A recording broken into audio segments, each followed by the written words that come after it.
everyone. Welcome to Eco Lodge.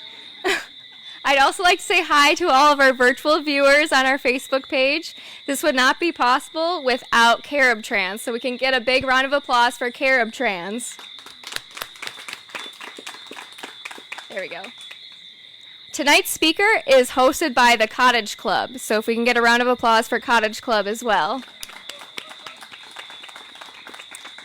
And as always, we have other sponsors we'd like to thank, including public entity SEBA and Prince Bernhard Culture Funds. Along with them, we have 55 other sponsors on the island, on St. Martin, in the States, and worldwide. So a big thank you to everyone who has sponsored our event. You may or may not have heard, but we have a new I'll Explore SEBA platform, which features hiking trails, some of the dive sites, nature and community cultural heritage organizations. So you can scan the QR code if you have not done yet. And we did a soft launch about a week ago. And so they're looking for feedback. So if you want to have a little look and see if there's anything that they need to adjust, you can email Laurel at California Academy of Sciences, which is on the platform, and they will make it better. Finally, you may or may not have heard that we're also selling raffle tickets all month long. $5 a piece. We have amazing prizes, over $10,000 worth. Yeah, visit Lynn at the bar, and you can purchase raffle tickets. Upcoming events. So, we have this little storm called Tammy that is on the horizon. So please keep a watch on our Facebook and Instagram pages, as the events will be likely postponed, delayed, you never know. So as of now, we are still planning the cacao hike tomorrow at 4 p.m. We will be meeting at the trail shop, and then we'll take a taxi up to Mountain Road. It's about a 20-minute hike upstairs. We'll see the tree, learn about it with Dixie and James Johnson. Then we'll come down, and then you're welcome to join us at Shea Booba for chocolate martinis. But please monitor our Facebook page, because we'll see what the weather's doing then. Our parrotfish presentation scheduled for Saturday has been postponed. We are moving it to Sunday at 5:30 at Long Hall, not at Ocean Club, due to the weather. Sunday afternoon, there is a field project, dive snorkel. We'll see what the weather is doing again for that. That may also end up being postponed to Monday or Tuesday. And if you attend one of our field projects, you can receive a free t-shirt or tank top made from recycled plastics. And we also have beer for sale at the bar with SEBA Cloud Top. You can feel on top of the world with SEBA Cloud Top. They can be purchased any presentation night, and they're also sold at most of the bars and restaurants on the island. And tonight, before we get to our main speaker, we have a little mini presentation by Brian Legare, who does shark nursery work in the Virgin Islands. So please welcome Brian.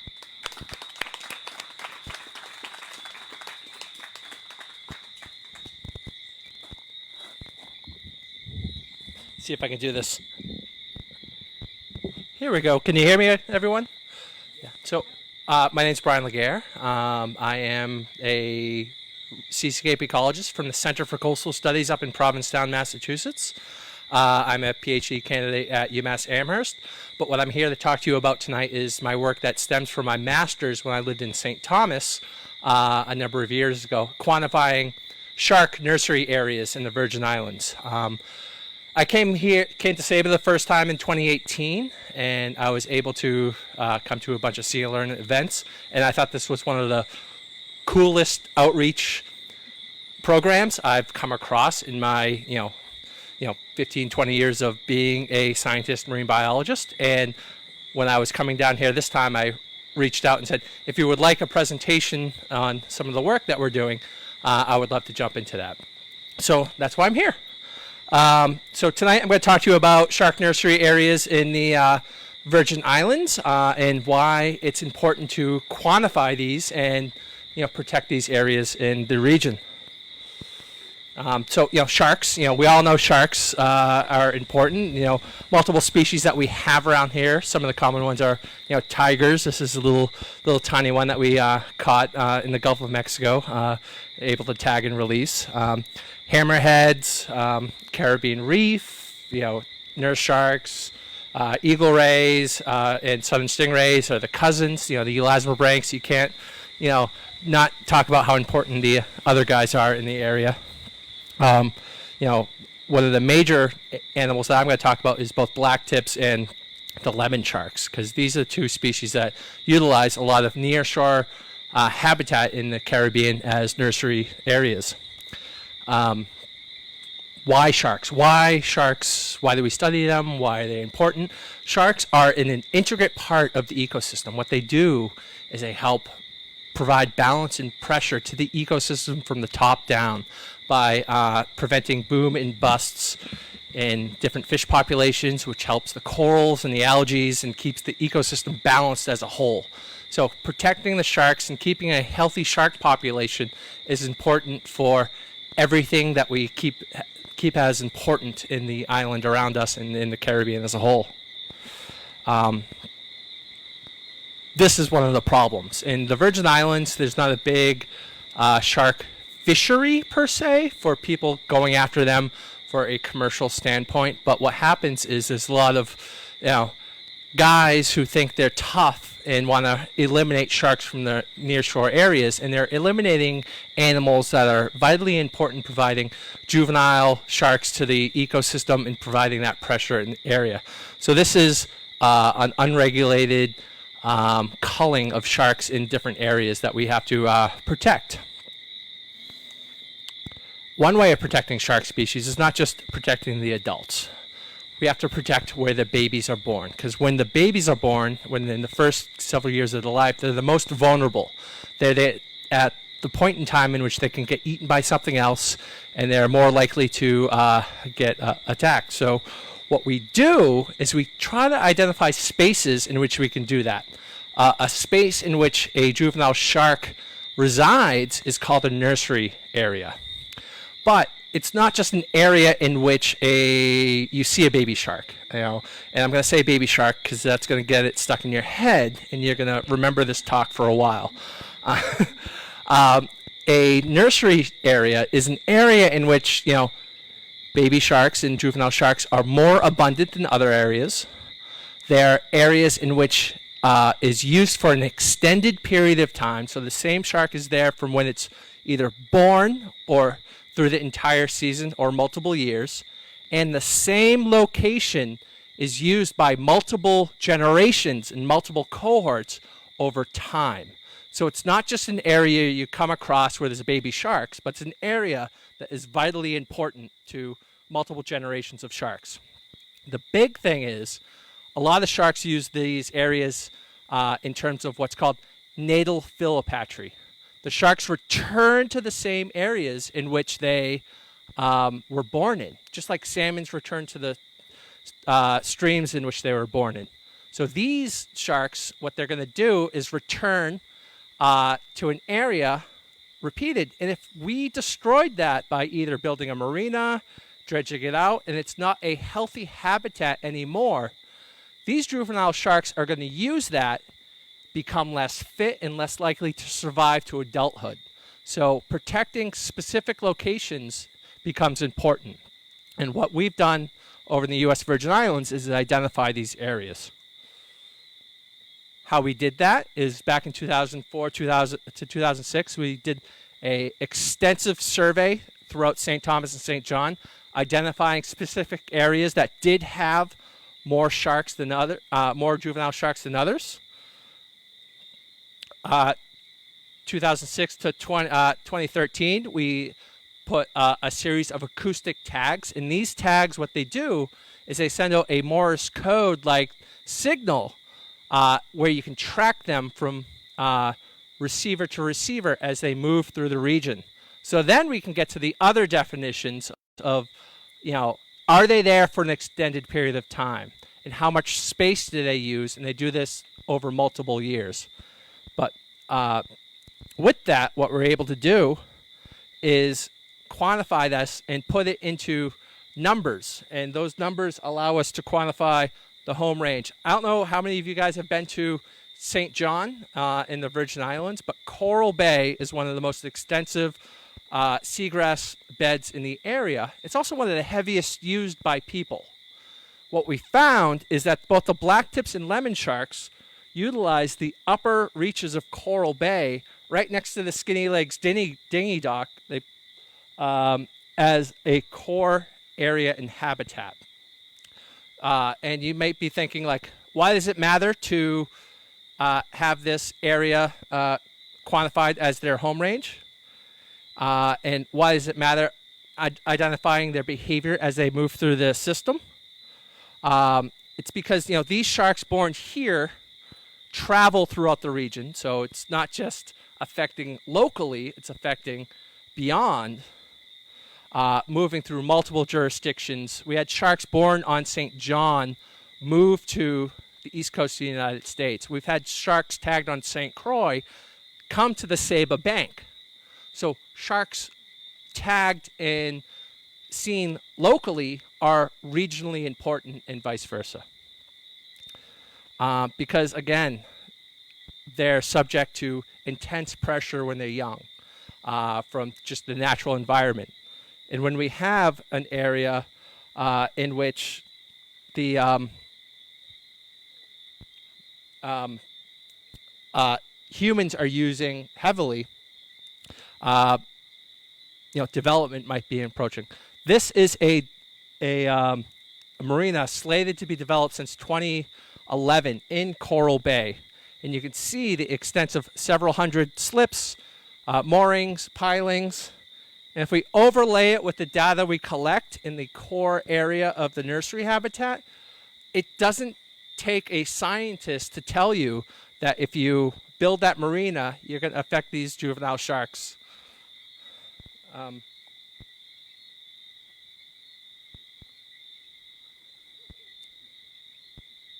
Same thing with the two different species that we tagged in this area.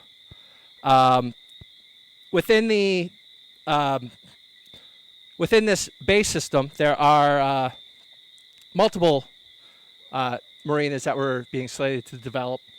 The same thing, we are providing information to the government and the permitting agencies to identify how these developments would be affecting the juvenile shark home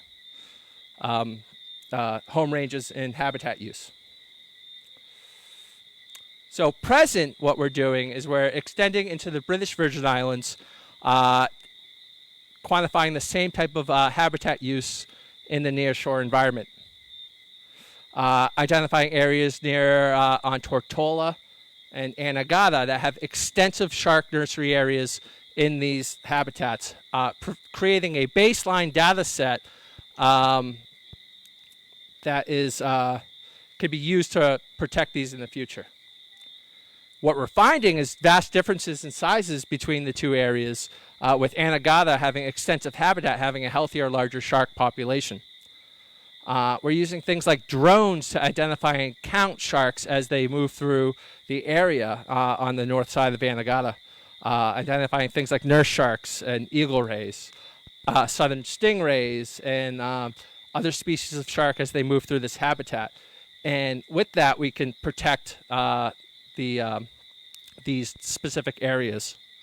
And again, these are pictures I took this week diving around here. We have extensive sharks that utilize Saba, and quantifying their movement and how they utilize the habitat is important to protecting our local ecosystem and the sharks as a whole, including this receiver over here, which I saw at Hot Springs, which is a part of a shark project looking at shark movement in the area by an individual named Guido Lors, who identified juvenile silky sharks out on the Saba Bank. So my next steps is to start developing a project extensive survey following up in 20 years ago, the initial survey that we did quantifying the abundance of sharks in the area, and eventually to develop a network of people in the region quantifying and counting sharks so we can collaborate and understand how our sharks up in the U.S. Virgin Islands and the British Virgin Islands are moving down here and vice versa. So that is where I'm at. Any questions?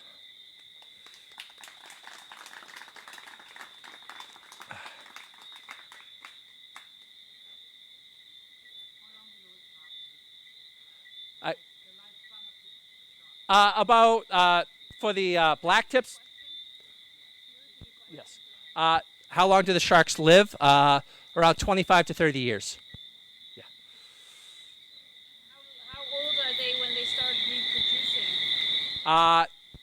They are 10 to 15 years when the two sharks that I was studying, lemons and black tips, they are 10 to 15 years old when they start reproducing.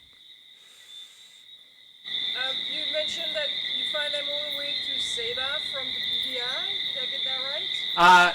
There was a nurse shark tagged on St. Croix that showed up on the Saba bank. Absolutely, and I don't have the tiger shark data from the lab I work in, but they are traveling all throughout the region, the ones tagged in the U.S. Virgin Islands. For those home ranges, are they just based on the number of locations you get per receiver? And how extensive is that array? So the array, how extensive was the array and how is that quantified is that there's about 32 receivers in Coral Bay, which is a pretty dense arrangement, but in the Caribbean, you don't have a big, what's called a detection range. And we used what's called a center of activity, which averages the number of pings to space that out, and then some other statistics to create the home range, similar to like kernels. When you present in the U.S. Virgin Islands your findings about sharks, and they're planning to do a development of a marina, I mean, are they listening to you? The people, do people listen to me when I'm giving these talks in the Virgin Islands? The people who show up to my talks do, but they're the ones already interested. Yeah. Yeah. And now we've got this annoying information about these sharks, which aren't very popular anyway. So that's what I'm asking. Are they paying attention to your kind of data that says this is a vulnerable area? The feds have to, and they're the ones who. So, the Army Corps of Engineers and the Coastal Zone Management, they have to listen to this. The local government doesn't as much. So there's been a back and forth because the way we quantified this, we fit it to legal definitions of essential fish habitat. So when we came into this project, we said we have to do this in such a way that creates data that doesn't just say, oh, there's baby sharks there. We had to do it in such a way that says that this fits a legal definition of an essential fish habitat, which is to be protected under law, which is, I find something missed in a lot of studies, is you may collect data that tells a very fascinating story, but if it was collected in a slightly different way, you could get it to fit how the legal definitions are written and protect it in a more efficient way. So does federal law trump USVI law? Yes and no. Does federal law trump USVI law? So there's always a battle between states' rights and territory, but states' rights and federal rights. So there's a back and forth that is going on between the courts in the islands and the courts in the states. And, we also don't want the states necessarily telling the islands everything to do, because that's, that old adage. So you need outreach programs like See and Learn to get the local people Exactly. And the biggest, and that's exactly what's happening on St. Croix is a community group called the Coral Bay Community Council that is doing the groundwork, but don't tell them this. This is a little bit more organized for presentations. Cool. Well, I'll be around all evening, and I'm excited to hear about chocolate.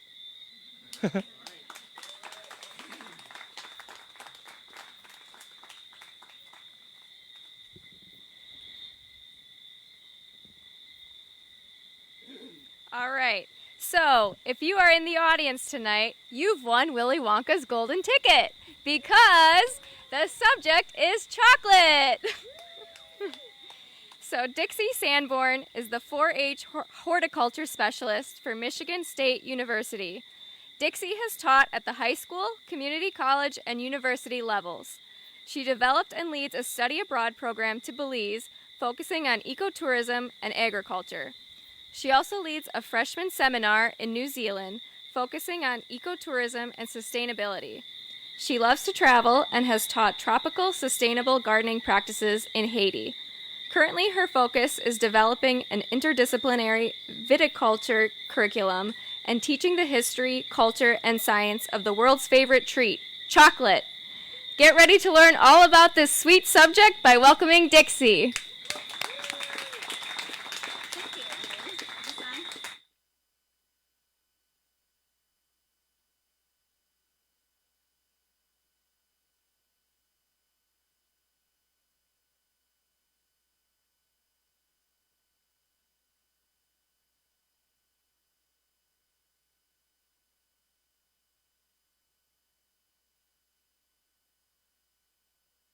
We start passing out chocolate for you at home. That's your turn to go to the kitchen, go to the cupboard, go to your secret stash that you don't tell anybody about, and get some chocolate.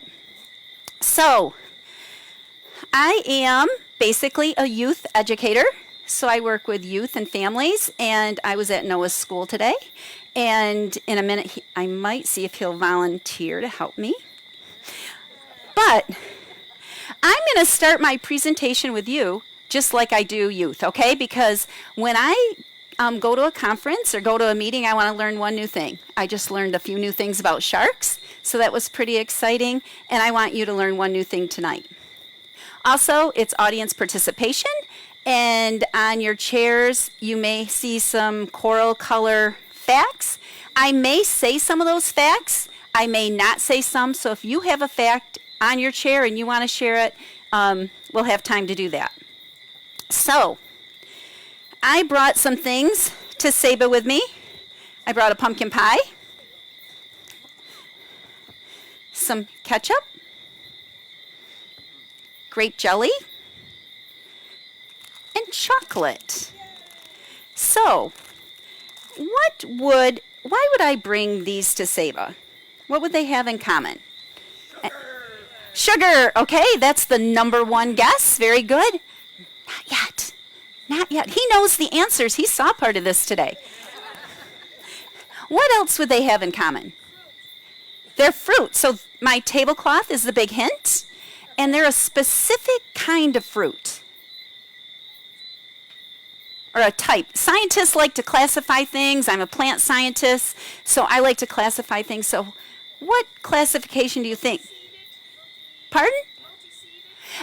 Okay, they could be multi-seeded, but yes. No, you can tell them they're berries, right? So, to be a berry, you have to have a seed inside your flesh, okay? So, pumpkins, I just saw in the news like a few days ago, 2,700 pounds. The world's largest berry is a pumpkin, but cocoa is a seed as well. Now, nothing to do with chocolate, but I want to talk to you a little bit about berries because I'm a plant scientist and I have to talk about plants. I have a picture of a strawberry, not sure how well you can see that, but these are strawberries. What do you think of these? These are not berries. And why are they not berries? The seeds are on the outside. Thank you. So, lots of people get upset that they're not berries, but they're called strawberries. But we're going to move on. How many of you like chocolate? How many of you love chocolate? Good. This is the right audience. And did Lynn tell you guys get to eat some chocolate tonight? A whole bunch of chocolate. But before that, we want to find out where chocolate was discovered. And I have a map over here. Grace and Katie, you want to be? Grace helped me out all day today. And maybe bring it up here. I should have put it up on the screen. I'm sorry about that. But can anyone tell me, this is a world map, where do you think chocolate was discovered? You can just yell it out. So, it's on the paper. You already read the facts. It was discovered in Central America or Mesoamerica. Where do you think it's grown today? The 60% of our chocolate is grown where? Africa. Africa. It's in West Africa, Ghana, and Cote d'Ivoire. Thank you. All right. Let's see where I'm at in this presentation. We're going to move along a little bit. I think you want to see what I have. I actually have some slides here. What is your favorite candy bar? You can just yell it out. Hershey's what? All of them? Anybody know the world's #1 candy bar? Snickers. #1 candy bar in the world, and it was named after the Mars family horse, Snickers. So, that was your favorite? No, that was my tidbit. So, that's a lot of fun to know, and we already know that chocolate was discovered in Mesoamerica by the Olmec people thousands of years ago, and they were the first people to find it, but the Mayans were the first ones to farm it.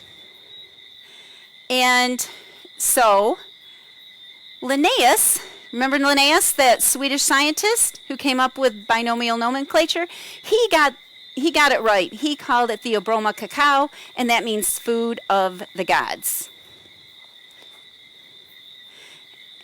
And here we go. It was very important back in the day of Aztecs and Mayans, and they even used it for money. Mayans would even sacrifice someone very elite in their villages and their temples. They would sacrifice this person for a good cacao harvest. So I guess if you didn't want to be sacrificed, you didn't play like the smart guy with all the money. But throughout history, chocolate was only drank as a hot, bitter drink, and it was called chocolate, and that's the Mayan word for chocolate, and meaning bitter water. So just think about grinding up some chocolate and not having any sugar in it. So that's just what we're going to do. I'm going to have some helpers, and you guys get, how about if we give them a plate and some cacao beans, and you can go ahead and open up your cacao pod or your beans. Noah, you want to help pass these out, will you? I'm sorry I'm picking on you, but you're going to be a tree in a minute. Don't you worry. So everybody gets a cacao bean, and you can go ahead once you have that and crack it open.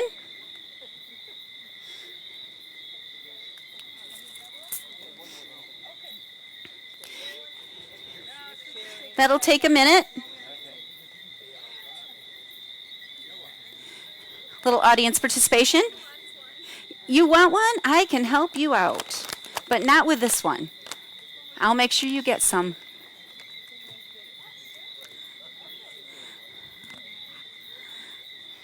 Okay, yeah, you might need to use your teeth.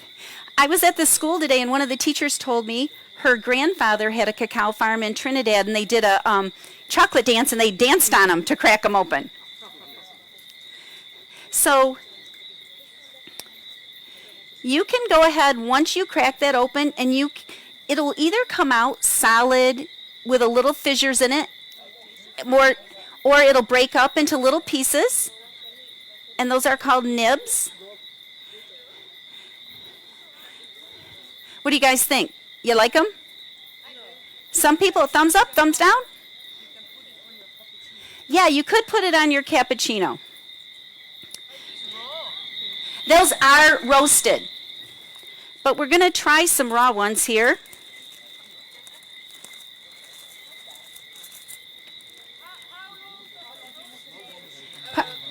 Pardon? How long does a roasted seed Thank last you. for? Once you've roasted them, how long do they last for? Like quite a long time, a few years.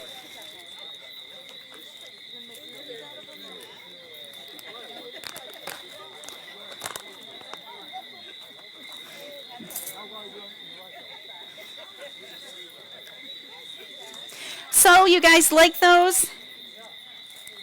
Great.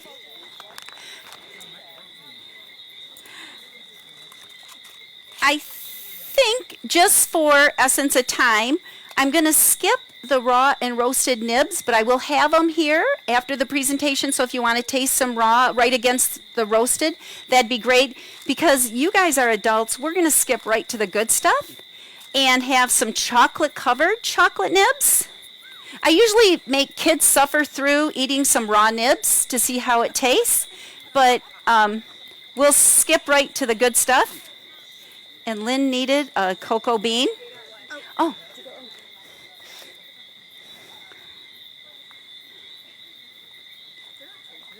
Huh?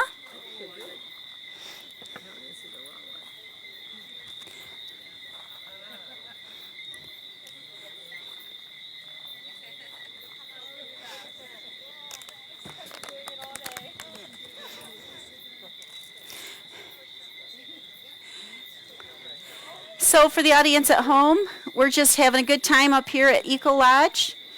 And aren't those amazing? Those are really hard to keep in my office in the filing cabinet. Yeah, they're really quite delicious. And I'm going to go over here and share some with Lynn and Emily.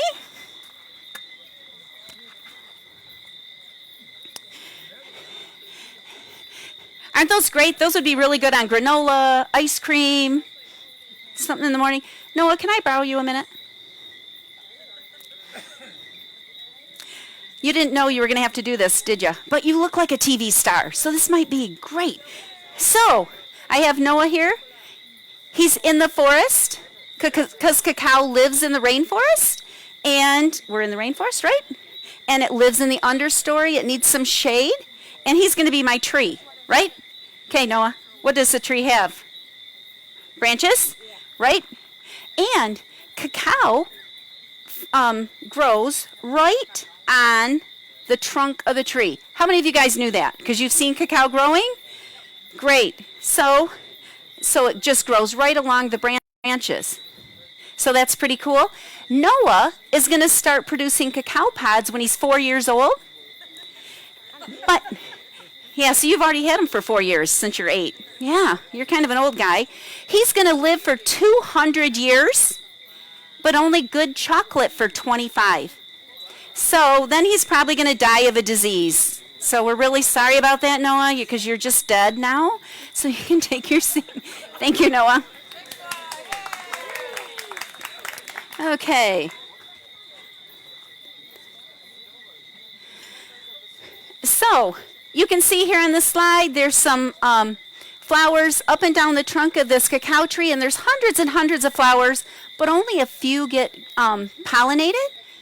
And they're pollinated by a tiny, tiny little gnat called a midge. It's the only thing in the world, the only insect in the world that pollinates chocolate, so we have to make sure that we keep our midges safe.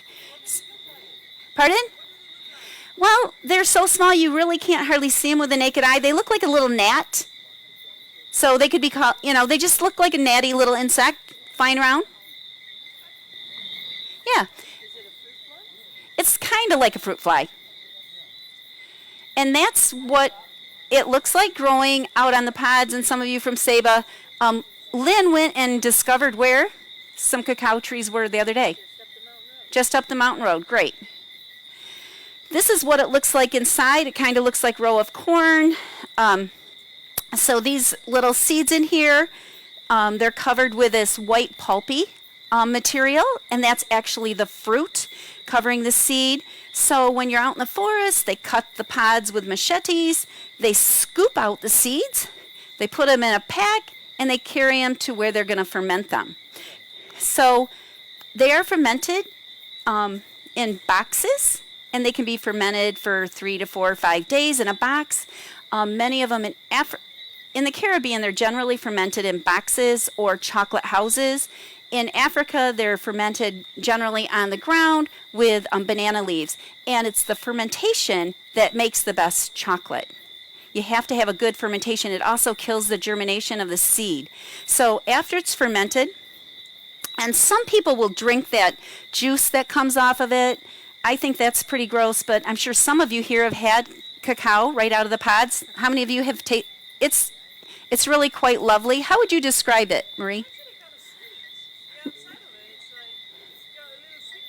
Yeah, Marie's saying it has a little sweetness.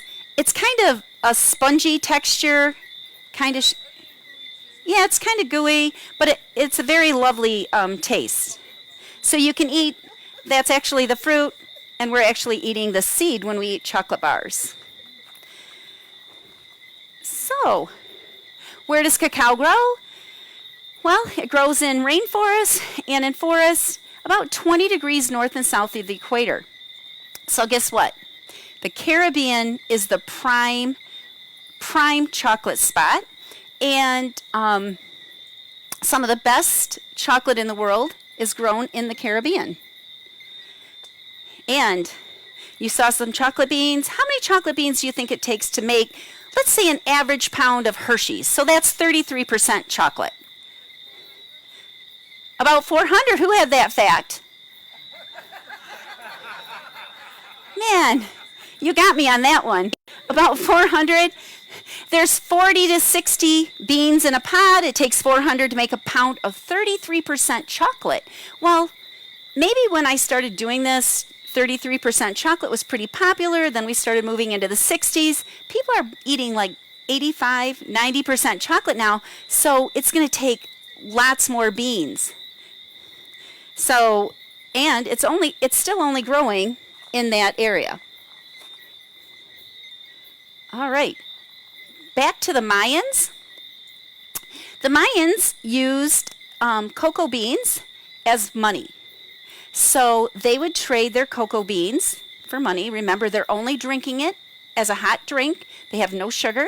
They're starting to put some spices in it, so that's making it taste a little bit better and not quite as bitter. But one seed could buy you a turkey egg. 3 seeds could buy you a rabbit. 10 seeds could buy you a whole turkey. 100 seeds could buy you a turkey. But they really used it too to buy a lot of strings of jade. And the Aztecs used the beans to buy like headdresses. You know, like the fancy headdresses. Are you guys ready for a little bit of chocolate now? I kind of forgot you're supposed to be eating chocolate, and I have all this chocolate up here. So, you have a plate, correct? Perfect. We are going to start with number 1. And what I'm going to have you do is we have 9 samples. If you could just line them up on your plate, we will pass out 9 samples, and then we'll taste them all together and see what you think, okay? 1 and 2? That'd be quicker. Thanks. Good thinking. That's why I brought you, Katie. So this is a little bit of a tough presentation for people at home, but again, just get in your chocolate cupboard and start maybe have some chocolate ice cream, something to eat there. And what do you have there? Okay. Okay. Or you can follow them if you want, Emily, with 3 and 4. This will just take a minute. We only have 9. But I promise I picked some out special for you guys.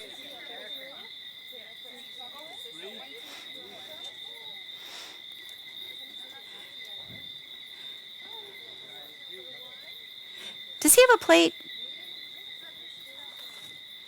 Here, you need a plate. So just try to keep them in order. If you were in a classroom and in 3rd grade, I'd make you number them, but we'll just try to keep them in order. Yeah, do a clock. Thank you, Katie. Put them in a circle around like a clock.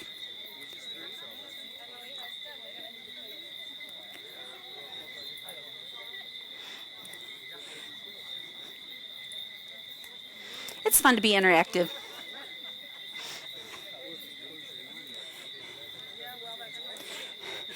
Don't taste them. I know what happens in crowds like this, especially adults. They accidentally taste them before it's time to taste. It always happens. There's always an accident.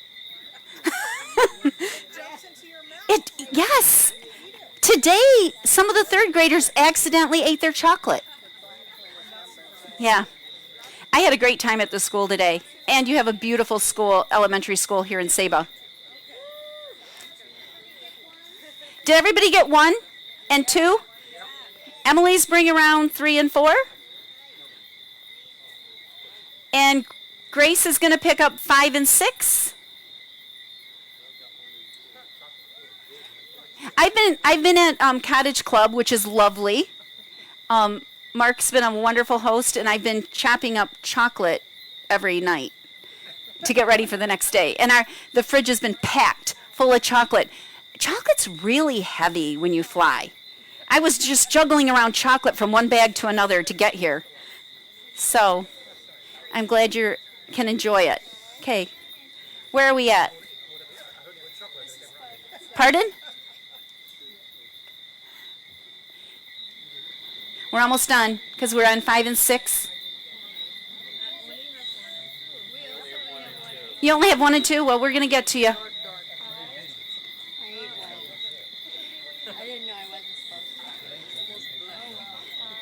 You guys only have 1 and 2? This group. We need 3 and 4 here. Oh, Emily's got it. And I'm going to bring her some more.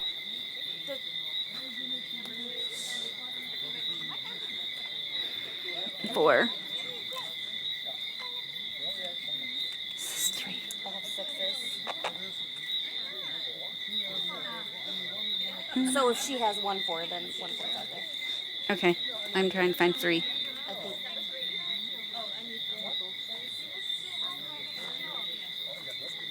Oh, this is 8.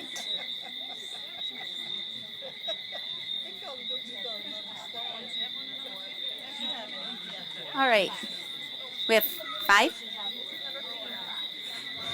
This might not be your typical see and learn. I'm sorry. I told Lynn I was going to move around a lot. We were going to taste chocolate. I was just... I'd rather taste this than sharp. Well, yeah. Although, I really enjoyed his talk. I lived in the Virgin Islands when I was very young in a different life, and so I really enjoyed hearing about that. We don't know where we're at here with chocolate.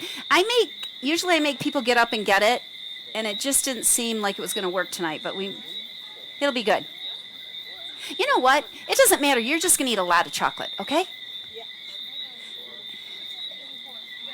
Pardon? 6 or 9? 6 or 9, 85? I don't know. Which number are we on? Because we didn't do a, 6 and 9, now you're 6 and 9 so far. Oh, These are the 9s. Those are the 9s. yes. 6. And then these are the 7s. Okay, there's a 6. Yeah. Here's an 8.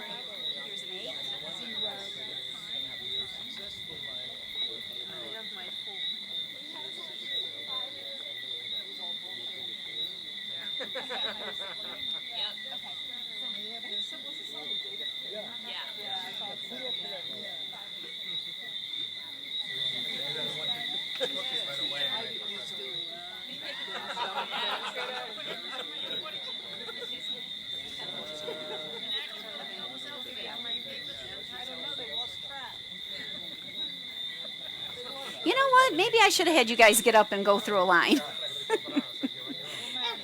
We'll find number 5. You've got 9. I have 8 and 9. Okay.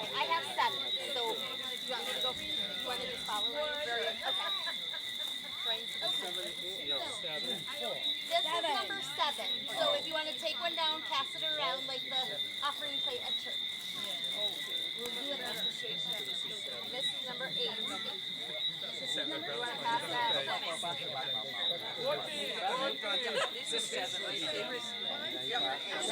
8. This is 9. Number 8, Gucci. Hey, number 9. Oh, number 8. Number 9, Gucci. We should have a table and had them just... If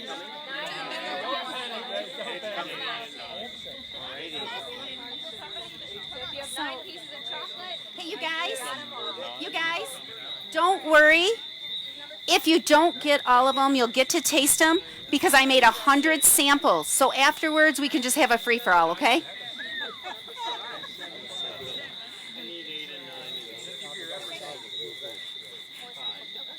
You know what? We just might.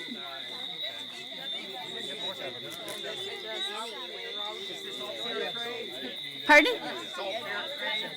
Not all of it. Sorry. So 8 and 9? Yeah, I think so. We've got more 72%, so I think that I'm forgetting what they are. You need a 5. Thank you. Grace is keeping me in order here. Yes? Which country? Where do people eat the most chocolate? I do know that. Did you just read it on one of your sheets? Oh, I'm going to tell you about that. But remind me if I don't. I'm going to talk about why they eat it, okay, when we get to number 3. Okay?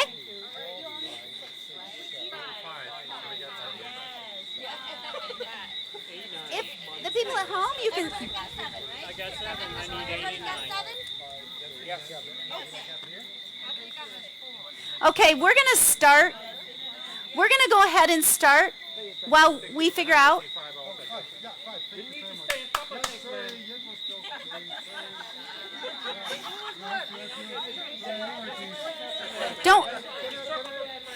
Don't worry, we have lots of chocolate. So if you didn't get a piece, I'll make sure you get it, okay? You know, it's kind of chaotic in 3rd grade classrooms too, just a different chaos. It's okay. The chocolate martinis are later, then it might be a little more chaotic. So, I want you to taste number 1, and don't chew it right up, just melt it in your mouth. Tell me what you think about it. You've had it before. Everyone here has had it before. What is it? I heard somebody say yuck. Good thing I'm sponsored by Mars, not that other company. That's a Hershey's. Thumbs up or thumbs down?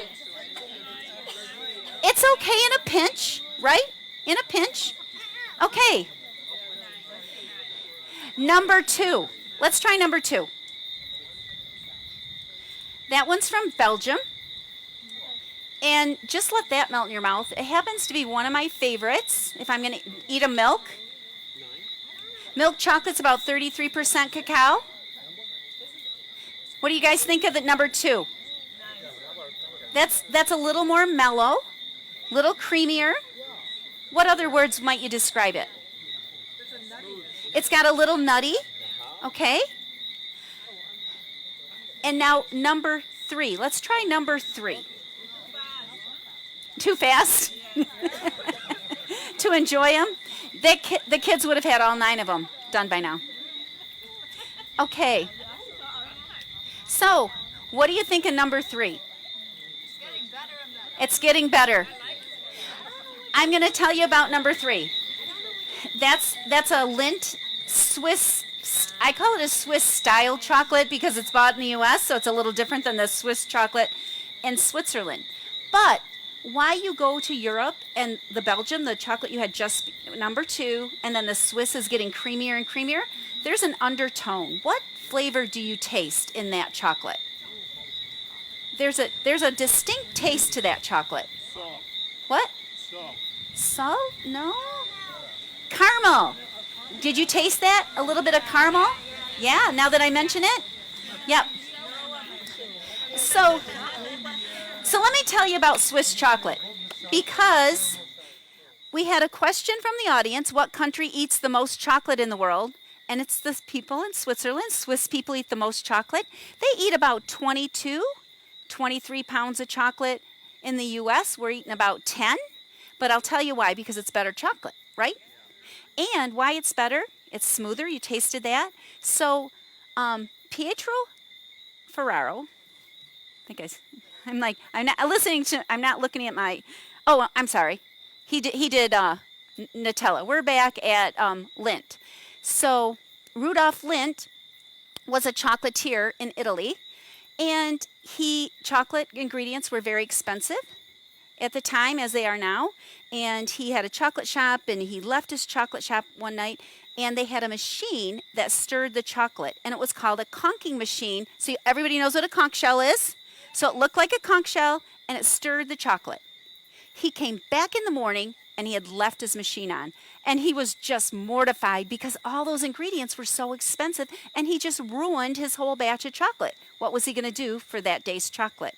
Well, he thought, well, I guess I need to try to make it into bars, do candy, do something with it. So he did, and he discovered how smooth and creamy it was. All that extra stirring made the chocolate really smooth. So that's why chocolate in Switzerland and most of Europe is a better quality chocolate than the rest of the world because of their stirring techniques. Okay? Now, we are on number 4, which is a 49% chocolate from Austria. I tend to like this one. It's a little harsher, but I really like it. What do you guys think? Thumbs up, thumbs down? Yeah, it's a nice one. Kids really like that one too. Yeah. I'm trying to think what number 5 was. Can I look at your plate? Okay. Can I look at that? Okay, I know what it is. Number 5 is a 72% chocolate from Belgium. Let's try that one. So that's a good Belgium chocolate, but it's a 72%. You like it? Thumbs up, thumbs down? Okay, good. That was number 5, right? Number 6. Oops, sorry. That's okay, because I can't remember what number 6 is. I'm gonna take another look at your plate to see number 6.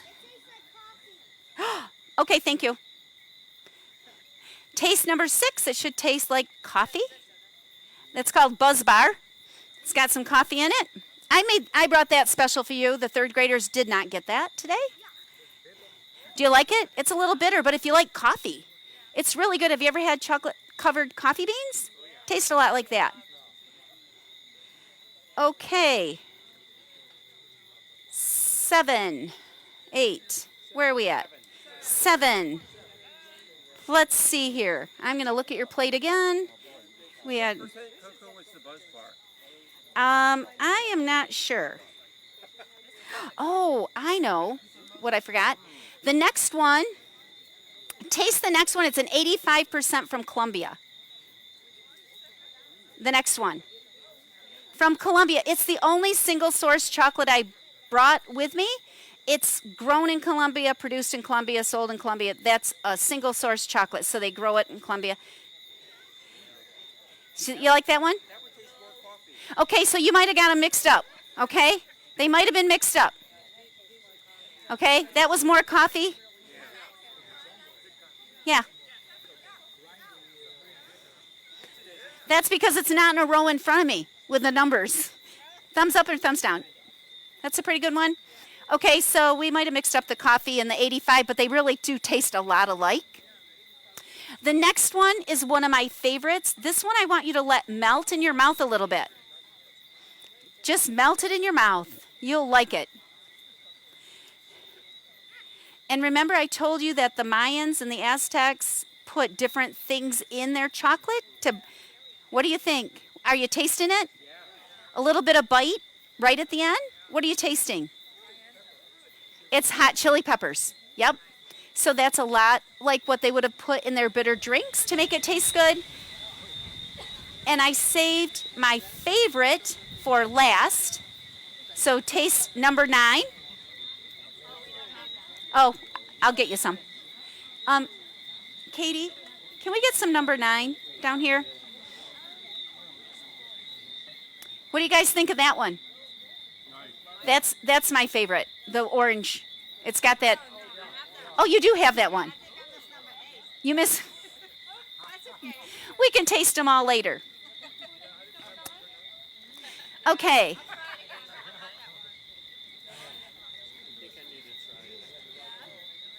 I don't know what time we're at. I hope I'm not running out of time. Okay. As long as everybody's smiling, we're okay.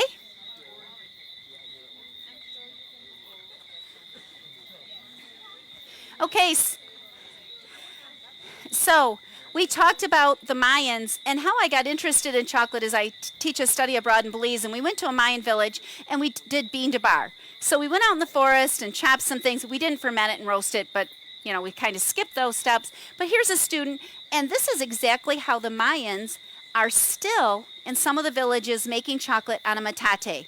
And I did not put that in my suitcase because it's about 100 and some pounds, but it's a stone. Everybody here probably has seen a metate, or and that's how they grind their chocolate. And it's not as smooth as Swiss chocolate. It's a little bit gritty. But it's a really fun activity if you ever get the chance. I think it'd be a great cottage industry. Am I still on? Okay. All right. So we're going to skip a few hundred years from that Mayan you just saw in Maya Center. And you guys know these two guys, Hernando Cortez, and you probably have heard of Christopher Columbus. They sailed the ocean blue. They came to the Caribbean and also into Mesoamerica. And they saw all these people with these coffee beans. But Christopher Columbus mistakenly thought they were almonds, and he saw a canoe of them and he tipped them over. But he soon found out how valuable they were, because only from the time of the Mayans and Aztecs right up through Christopher Columbus, only very rich people could have chocolate. So he took the beans back to Spain. He kept them in Spain for about 100 years before the rest of Europe found out that he had this special bitter drink. And then they started the chocolate trade in Europe. And they're still only drinking it as a hot drink. So pretty soon, we have a triangular trade route. Remember this from your history classes. And we are trading things throughout the world now. So we're taking a lot of lumber and furs and things from the colonies. We're taking things from Europe. What are we taking from Africa? We're taking enslaved people. So now in the 17th and 18th century, we're starting to bring slaves. Enslaved people, rather. And the Caribbean is starting to become a hot spot for the plantation and the system of trade. And they're growing what? Cotton, sugar, cacao, rice. But with the growing of the sugar and cocoa, what's happening? People are starting to really enjoy chocolate. Still pretty much for rich people, but they're trading it now with the colonies. And we're going to do a little U.S. history. And you see the people in the screen here. What can you tell me about them just from that picture? They're white and male. They're probably aristocrats because they have their powdered wigs on, right? And they're at the chocolate house, and they're drinking their chocolate. Just like, you know, because they're rich, and they're talking politics, and they're probably trading some furs and all the things that they did back then. And it's said that George Washington and Martha, still pretty rich, they were drinking chocolate every day at Mount Vernon. We're going to do a little U.S. history. We're going to get back to some other history in a minute. So, Lewis and Clark. Remember the Oregon Trail? Any Americans here? If you're studying American history, they took chocolate on their expedition across the United States. And then here comes this guy, because we're still not eating chocolate bars. But we just skipped to 1847. And J.S. Fry and Sons, they have a chocolate company, and they figured out how to make bars. So that's the first chocolate company, and it's in Great Britain. It's in England. Now, how many of you know what December 6th is? Yep, it's St. Nicholas is the patron saint of sweets, and he in Europe Jewish families would put gold coins in their children's shoes on December 6th. In 1920, they started putting chocolate, gold-covered chocolate coins.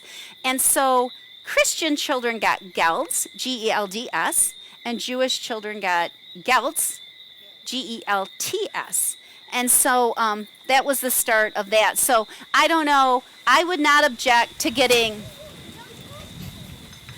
chocolate coins in my shoe on December 6th. Should we try to set this back up? Here we go. Well, that's what happens when you're outside in a windy night. So in 1901, Robert Scott, his first trip to Antarctica, he took 3,500 pounds of powdered and barred chocolate. That's a lot of chocolate. He also had chocolate shipped up to huts ahead of his expedition there. So why would they take so much chocolate? Energy. There's a lot of energy in chocolate. And you guys might recognize this fine lady. This is Amelia Earhart. And she had to be really concerned with how much weight she put on her planes while she crossed the ocean, but it did include chocolate. And it said her favorite cup of hot chocolate was crossing from Hawaii to California. Okay, let's see. How many of you guys like Nutella? Anybody like Nutella? Well, during World War II, there was a chocolate shortage. And Pietro Ferraro, he was from Italy, and he was a pastry chef.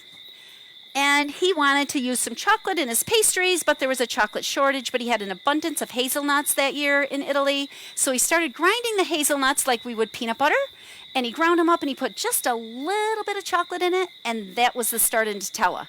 So if you like Nutella, now you know where it came from.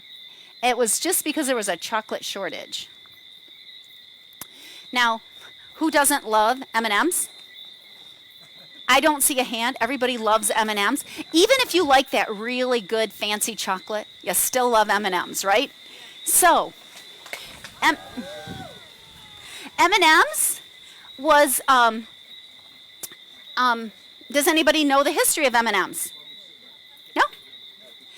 Okay, let's do a check. Everybody's learned at least one new thing tonight? Perfect. So, we're going to have M&Ms. They were invented for the troops during the war, World War II, by Murray's and Mars. Bruce Murray was from the Hershey Company, and it was Forrest Mars Sr. from the Mars Company. So they got together, they invited M&Ms, and they did it for high energy for the troops. And then after the war, the troops came home, the nurses, all the people working in the war, they wanted M&Ms. So Hershey's sold M&Ms to Mars. I don't know what kind of deal they made, but I'm sure Mars is pretty happy owning M&Ms. I was just in New York City. The number one store visited in New York City is the M&M store. And New York City is the number one place in the world for tourism. So M&M store takes the cake for tourism. I think it's a little bit sad, Lynn, that that's where our tourists are going. But it is a fact. So the wartime's really good for chocolate. Here you see a chocolate bar. The Germans invented this chocolate bar during the war. See this right here? This here's a steel bomb. And so when they sent this to people, to royal households during the war, to assassinate people, when the chocolate was broke, in 7 seconds, it detonated and the bomb exploded. It was also used as a grenade if needed. I am told it never blew up any people. They figured it out before it happened. We're going to move into some more recent history. And M&M's is the official candy of the space program in 1981. It made its first trip into space and has been there more than 130 times. And each mission has their own little special M&Ms as well. I'm going to go a little quicker now. So it's an $83 billion industry worldwide. And guess who's making most of the money from chocolate? Not Nestle, but I mean as a whole, like farmers, retailers. Retailers, yep. So we're going to move now to Africa and talk a little bit about the chocolate we eat now. So we know the finest chocolate is still grown in the Caribbean. Okay, Trinidad, Dominica, Grenada, that's where the finest chocolate's grown. But most of the chocolate is grown in Cote d'Ivoire and Ghana, about 60%. They are getting their labor from Mali, Niger, and Burkina Faso. And it's many children. Many children are sold to farmers in Ghana and in Cote d'Ivoire, and they could be sold as little as $20. So I'm not suggesting you don't eat chocolate. I think we need to still keep eating chocolate. It supports those farmers that make about $2 a day. But someone asked me if I only brought fair trade. I wish I could find enough different fair trade chocolates to bring. But if you have a chance to buy chocolate from a cottage industry, which would be a great industry here in Saba, if someone wanted to start a little chocolate manufacturing like you have some of your artisans could do that, that would be great. So some of the children are sold by parents, some of them are kidnapped, some of them have paid people to cross the border thinking with promises of better life, and then they're really just trafficked. I'm not going to dwell on that, but it is certainly a problem and we need to think about it. And the children are doing very dangerous things. They're spraying pesticides, they're using machetes, all sorts of things. But you can look that up yourself. I'm not going to show you this video. If you want to take a picture of this QR code, this was shown on CBS on October 8th. A friend of mine sent me this video, and it's from a company called Tony's Chocolonely. Have any of you heard of Tony's Chocolate? That is from Amsterdam. And have you had a Tony's Chocolonely bar? What's it look like when you open it up? It's not squares. What is it? It's pardon? It's different sizes? It's not fairly distributed, exactly, because a Hershey's bar, Lindt bar, all those are little squares. But Tony's Chocolonely from Amsterdam, they have a real commitment to having slave-free chocolate. And their chocolate bar represents the disproportionate amount of money people get for their chocolate farming. So if you want to take a picture of that, it's really interesting. It's a brand new video from that company. Mars, Hershey's, Nestle, Cargill, Cadbury, all the big chocolate manufacturers made a pact in 2000 that by 2025 they would have slave-free chocolate. We're in 2023. They're not even close to that yet. But chocolate's very hard to track through the system because it's purchased, then it gets all roast. It's really hard once it goes to roasting and things. But we're going to move on with something a little bit happier. And the cocoa bean contains 300 different flavors and 400 separate aromas. So there's a lot of stuff going on in chocolate. And cocoa beans are one of the best dietary sources of magnesium. So while you're eating chocolate, you can feel good. You're doing something really great for your heart, your nervous system. It's really good for you. It's good for muscle function, and it keeps your heart pretty steady. So that's pretty good. Dark chocolate is obviously healthier than milk chocolate because it has more cacao. And it's really... Pardon? Oh, okay. So, we talked about energy. If I gave you one chocolate chip, how many steps could you take with just the energy from that one chocolate chip? This front row, they know all the answers. 150 steps. You know what makes me really happy is Noah paid attention today. I like that. Thank you.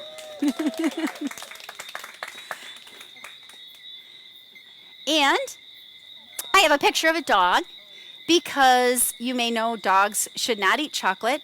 The theobroma in chocolate which is what makes us happy. We're sad, we eat chocolate. We're happy, we eat chocolate. We just eat chocolate to eat chocolate. And what makes us happy, that chemical, is what dogs are allergic to. So don't feed your dogs chocolate.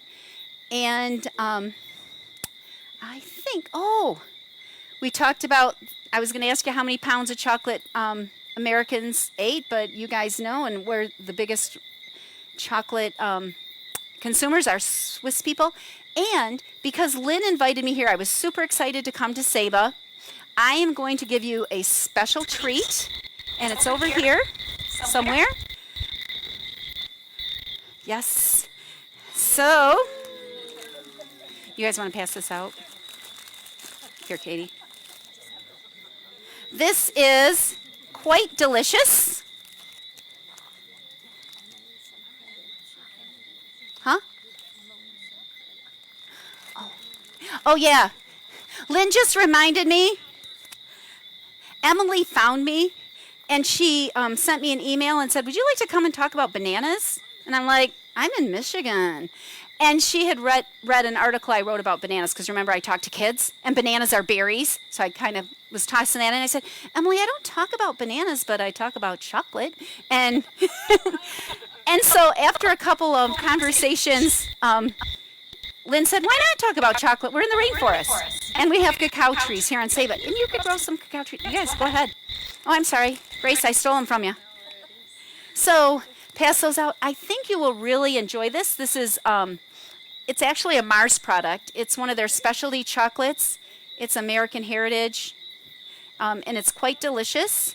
If you don't want it now, you can take it home and have it later if you've had enough chocolate. But anyway, if you do taste it now, tell me what you think. And I will open... If you guys had a fact on your chair and something I didn't mention, do you want to stand up and tell me what it said? Oh, a question. Okay. The question is what? White chocolate? Are you asking me how white chocolate's made? White chocolate's not chocolate. It's just candy. So, the best white chocolate in the world is made with cocoa butter.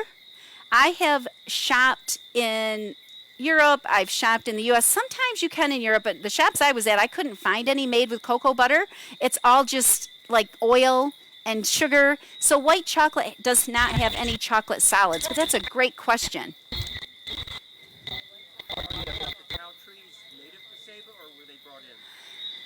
That is a really good question. I don't know. They were brought in? Yeah, like probably when they were starting to grow different things on different islands to see where they would grow, because, you know, when the European countries were colonizing here, we kept, you know, changing hands and stuff, and they were bringing in lots of stuff to make it profitable to be here in the islands. Is cocoa what? Yeah, they made tea. And now you can actually buy the pod, the outside, the shell is, you can make that into a tea, and that's really good for you. It's got a lot of antioxidants and really good stuff for you in the tea. The shell of the seed. So when they take this, what they generally do in the cacao farms is once they scoop out this, they just leave this pod and stuff right in the forest so it just decomposes and regenerates. Because many chocolate farms, like kind of the cottage industries that are doing it for tourism and just for fun and making a really good quality chocolate, they're doing it organically, not so much in the big farms. And I say big farms like 2 hectares in Africa. So they're not huge plantations, but the pods are generally just left as waste. The shells, though, in Hershey, Pennsylvania, are used for mulch around the plants in town. So in Hershey, Pennsylvania, the whole town smells like chocolate. Any other questions? Where does Hershey bring their chocolate in? Their chocolate would come from Cote d'Ivoire and Ghana. They would be bringing it in.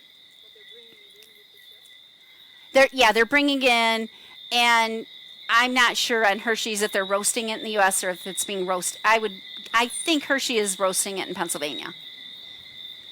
Why does chocolate taste so good with red wine? Some chocolate tastes good with red wine. So if we were going to have a wine and chocolate tasting, I tried to talk these fine ladies into it, and they said chocolate martinis is the best we can do. Oh, that's tomorrow, isn't it? That's on the walk. I'm sorry. But anyway, because they're both get into that astringent taste. So if you're going to have a wine and chocolate party at your house and you don't want to buy all the wine and chocolate, you just tell people, bring some chocolate and bring some wine. Okay? And then when you get there, you just have them line it up. They bring white chocolate. You pair that up with your Moscato and your sweet stuff. And the darkest chocolate will go with your darkest red.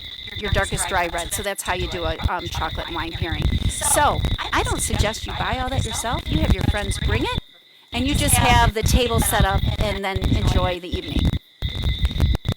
Are there any other questions? Comments? Okay, thank you. And again, thanks for See and Learn and for Emily and Lynn to invite me to come to Save It. It's been a great treat. Thank you.